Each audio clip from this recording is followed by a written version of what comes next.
Am I the a-hole stories? Update: Am I the a-hole for asking my sister to leave after she tried to kick me out of my own house? Original post.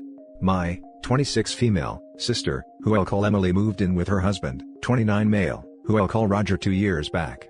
Emily and I were never very close, but we were family nonetheless. Recently, they decided to get their house renovated, and because it's been quite disastrous at their place, they asked if they could move in with me last week. I was a little shocked because we haven't spoken in a while, but I said it would be fine with me. Suddenly, Emily wanted to have a talk. She asked if her and Roger could have the place to themselves on Christmas Day and Christmas Eve. I asked where she thinks I can go. Her response? I don't know, get a motel. She continued to tell me how I can afford a couple days in a motel and it won't kill me. She told me it's nothing against me, it's just that they have their own traditions and like to spend the holiday together. They chose to get their house renovated during this time, knowing it would interfere with their Christmas traditions. So, I asked them to leave. I can't put my life on hold and move out because they want to spend the holiday with each other. They won't be homeless. My parents took them in, but they called me absolutely infuriated because I refused to let them stay, and wouldn't let them enjoy the holiday after all the trouble they went through with the renovations. Am I the a-hole? Now for the top comments before reading the update. Not the a-hole. I'm not even sure how you could possibly think you're the a-hole here. What an audacious thing to ask you to do. I didn't, until my parents made me feel like the Grinch.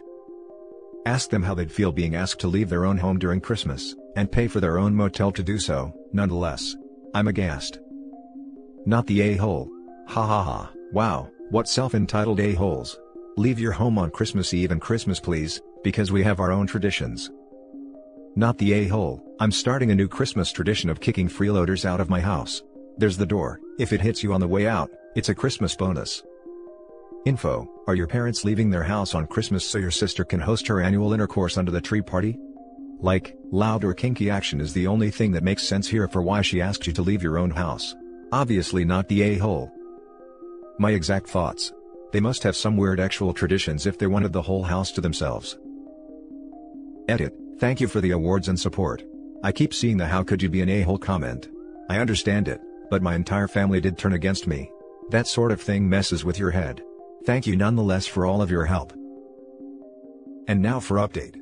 It has been a few months since my last post and a lot has changed. After Christmas, my sister called me to apologize for what she had said. She told me she had been dealing with a lot of issues at that time and she didn't mean what she said. I felt sorry for her, I really did, so I told her all was okay and that she and Roger are forgiven. Fast forward a month, and Emily and Roger are getting separated. I don't know their business, but I know that financial problems were a big part of it. She had asked to stay with me again and I, feeling sorry for her, said okay. The first day she came to stay with me was great. We got along well, ordered takeout and watched a movie together. Something we haven't done since we were very young. Keep in mind that my house has 3 bedrooms, 1 belongs to me, 1 is a guest bedroom and 1 is just a pretty much empty room. I decided to furnish the smaller guest room instead of the bigger one, as I keep my violin and other instruments in there. She was staying in my guest bedroom, a very small space with just a bed and a nightstand. This was a downgrade from her living space, but she didn't seem to mind. About 2 nights after she came, she asked if there's any way that she can switch the rooms. Keep in mind that I had no idea how long she was planning on staying, so I didn't think it was a big deal.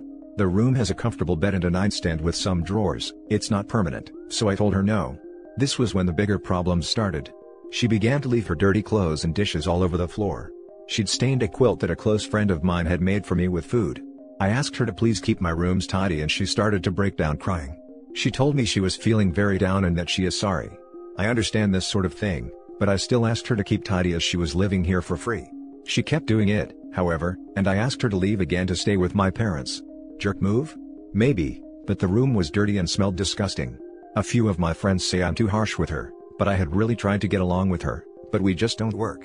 She didn't give my parents her sob story this time though, and so there were no more fights with my parents.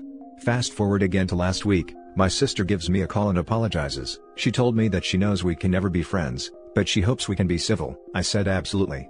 I wanted to take a moment to thank all of the people who took time to respond to me. You guys helped me get through Christmas, 2020. Still not the a-hole. Sounds like your sister has some stuff to work out that has nothing to do with you. Love the update, and good for you. You were willing to forgive and help, but stood by your boundaries. However, I would have your sister talk to someone.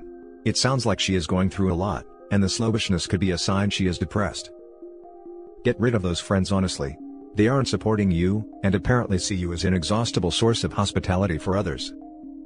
Well, now you know that her initial unreasonableness was not a one-time thing, or the result of specific stress from the time. It's just her being entitled and disrespectful towards other people's things. Sounds like being civil is a good resolution here. You'll still have to see each other for family events, so don't burn that bridge completely. But you certainly shouldn't be doing her any more big favors now that you know how she responds. Not the a-hole. I understand going through depression, and the feeling of giving up on doing basic things, but I still don't think you were compatible in terms of living in the same home. You made the best decision for both of you and your overall sibling relationship. If your sister is going through problems, I hope she gets help. Now for the next story. Update: am I the a-hole for not financially helping family and friends, despite being able to? Original post. My son Nick was born with a congenital heart defect 17 years ago. It required a $60,000 surgery in Israel if he was to survive past 12 months. I've spent the first 3 months of his life running around, begging people and searching for money. My parents gave us $100, they had well-paying jobs and guaranteed state pensions. When I asked my brother for help, he mumbled something about needing to save for his daughter's college. She never went, by the way. Anyone who met her could have told him that much. They did take regular vacations overseas though. My department of 40 at work donated $30 on a card. At one point, I was seriously searching for ways to sell my kidney and liver. My in-laws sold their apartment for $35,000. Best friend gave me another $7,000, which was all he had. Accepting his help was one of the few times I cried in my adult life. I sold my car and every piece of furniture and electronics that wasn't bolted to the walls. My in-laws moved in, and we've spent the next 5 years living together, 5 people, crammed into a 2-bedroom. Surgery was a success. As fate has it, I started a hustle and it took off. After years of hard work, I moved our HQ to a Central European country to be closer to our EU clients. Even discounting for about 2/3 of my wealth that is tied up in the business, I am a multimillionaire. My in-laws now have a 4-bedroom house. We pay for them to go on vacations 3 to 4 times a year, or did before 2020. My son is a hard worker who makes me a very proud father. I can't say that I hate those who didn't help back in the day. Hate is a strong word. Rather, I feel like I've learned my lesson and don't expect anything from them.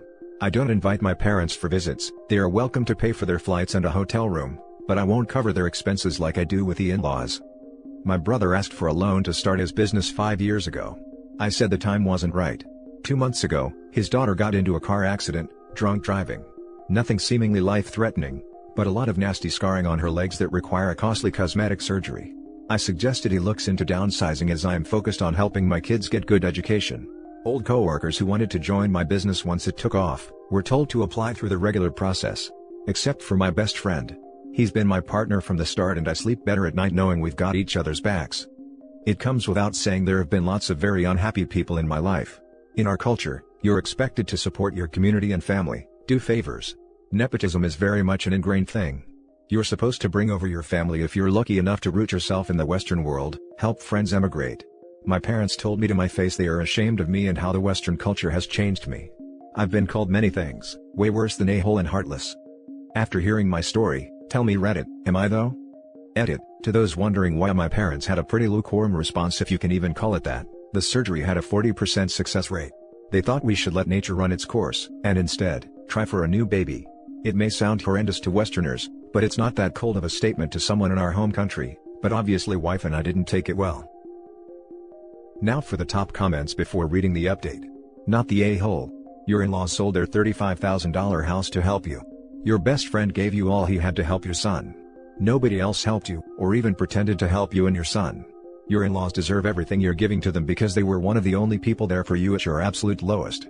You were going to sell your kidney for your son because nobody else helped you. Having your old coworkers who did not help you beg to get into your business don't deserve it, and not only that, but it is 100% fair that they are to apply just as anyone else. Your parents are just angry at you for not sharing your success. If you can't handle me at my worst, then you don't deserve me at my best.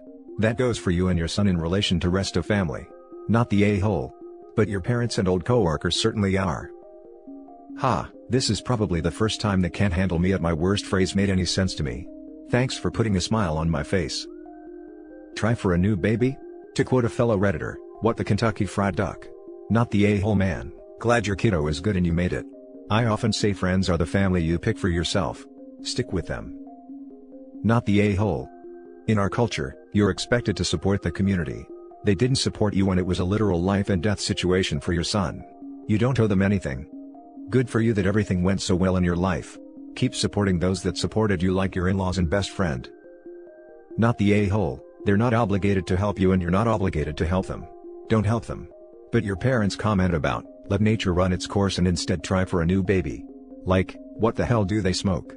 Who tells that to anyone? They essentially told you to let your son die and provide them with another grandchild.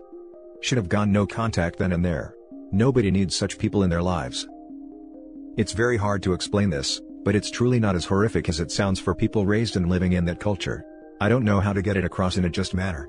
The only very weird analogy that comes to mind is how bone marrow jello is a delicacy in some countries that is served during holidays.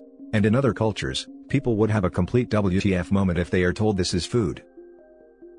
And now for the update. So, it's been a couple months. I've learned my lesson not to ask 17-year-old kids on Reddit questions about real life and made some decisions, haha. First, a lot of you did make valid suggestions that I took to heart. I spoke to my parents candidly about why I distanced myself from them. They were clearly ashamed, and I think it's that shame and pride that kept them from reaching out and apologizing years ago. My mom kept her face covered with her hands for most of the call. She was clearly sad. Anyway, I ended up telling them I would never want to see them to go destitute, so if they are in poor health or need help with the basic necessities, I'm obviously a call away. Otherwise, things have stayed the same. Next, about my niece. Here's where I disagree hard with most Redditors. She's a 20-something girl who made a tremendously stupid mistake. She took down a pole driving drunk and will pay for that with her physical appearance and health for the rest of her life. It could have been worse, thankfully that's all it was. I talked to her, and as a first step, we paid for her initial scar treatment, some silicone dressings/steroid injections to improve the healing. They can't do the removal surgery until they heal properly and things settle down, so could be another 6 months to a year before they reassess. She asked if I can also help her find a rehab. She wants to pay for it herself. She admitted to having a problem, and I won't go into why she started drinking, but I hope none of the haters have the same reason to turn to a bottle. I also talked to my brother that he's got a year to come up with half the cost of her surgery. If he doesn't come through, we'll have a conversation, but I think the fire is lit under his butt, and I'm covering half for sure. I'll remind people we aren't prosecutors and judges, so when it comes to moral judgments, we should do what we believe is right. I stand by my choices to keep my family at an arm's length but not let them fall into poverty if it comes to it, and I support my niece's her attempt to better herself. Thanks to everyone who commented and offered advice. Lastly, please don't send me requests for money. I've read every sob story under the sun after my last post. I'm not an idiot, wasn't born yesterday, and know that any 12-year-old with a keyboard can write a mean tearjerker. I offer tremendous monetary support in my time to local organizations that I can actually see providing support to those in need, so I sleep well at night. Don't bother cursing me out for being heartless. If you're in real need, seek assistance from your local organizations. Best of luck everyone and take care. Now for the closing comments. Good luck to you and your family. I get where you're coming from and don't blame you for keeping your distance with your family. I'm a transplant also, so I get the pressure that comes with that bit. You also have a family of your own to think about. Thanks, that pressure is real. Sorry Redditors were begging for handouts. People suck. My mouth hit the floor when I saw that part. I'm sorry OP, people really suck. Although I didn't see the first post until you posted this with the update, I agree with you on this one. You have made a life-changing event and you can tell who your friends are and not. To be honest, when people hit something in drunk driving, only two things happen. Either they see what they did and turn for help, or they deny it by burying themselves in booze. I fully support you trying to get a start with your parents. Not the a-hole. Thank you for your kindness. I do not understand people who ask strangers for money. It's never not shocking to me to hear about that. Who thinks sending a sob story to a stranger and asking for money will actually work? Works all the time actually. Spam, random scammers on the street, etc. People do it because it's been proven to be effective on the gullible. And that's it for this video guys. If you have thoughts to share, leave a comment below. Don't forget to hit like and subscribe if you like this content. I'll catch you in the next one. Good day everyone.